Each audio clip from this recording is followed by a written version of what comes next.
Okay, so in the last lesson we learned that the sine of 30 degrees is 1/2, right? So the way we figured that out, that's a special right triangle, right? We had a 30, 60, 90 triangle, right? So if this was 30 degrees, this is 60 degrees, and this is obviously 90 degrees, we knew that the ratios are 1, radical 3, and 2, right? And we said that, you know, since we have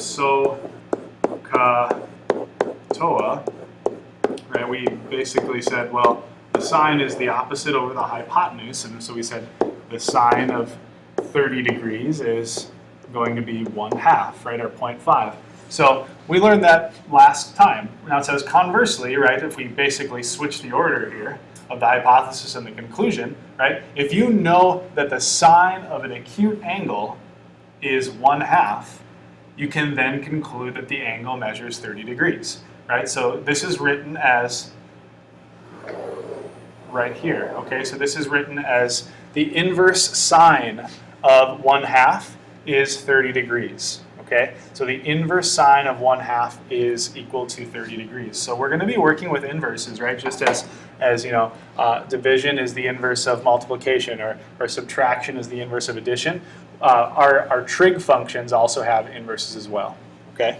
And so if we look at this chart, it's really pretty important, right? So this chart basically says if you know the sine, cosine, or tangent of an acute angle measure, you can use the inverse trig function, okay, to find the measure of the angle. All right, so this one says, it's really simple, right?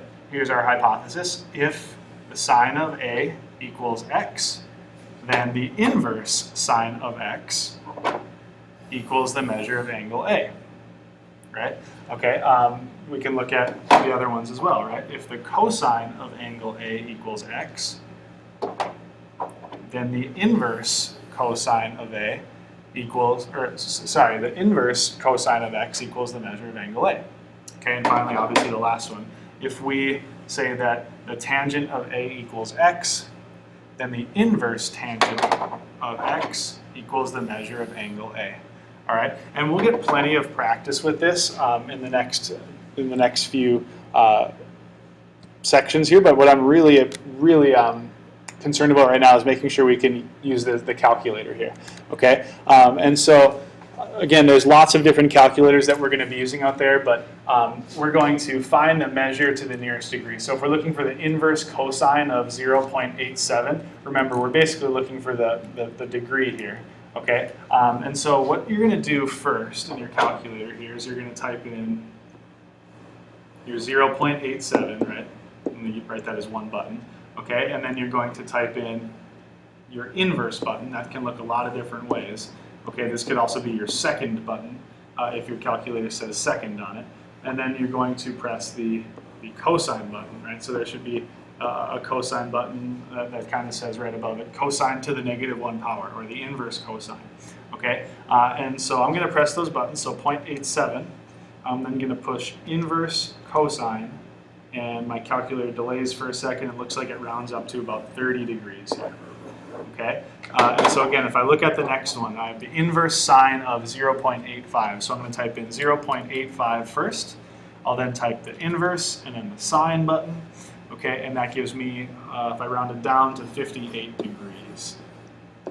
Okay, and then if I look at one more here, I'm looking for the inverse tangent of 0.71 degrees. So I'll type in 0.71, and then I will press the inverse button, then the tangent button, and it looks like it's going to give me about 35 degrees there if I round it to the nearest degree.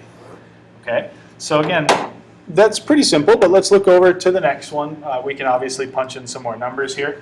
The inverse tangent of 0.75, so I'll type in 0.75. Inverse tangent is about 37 degrees. Okay, the inverse cosine of 0.05. I'm going to go ahead and type in 0.05. Inverse cosine will give me 87 degrees. And last but not least, we have the inverse sine of 0.67. So I'll type in 0.67 inverse and then sine. Okay, and that's going to give me about 42 degrees. Okay? Again, hopefully these examples are helpful. If you're playing around with your calculator and you cannot get these numbers, either look it up online or come talk to me so you can do this.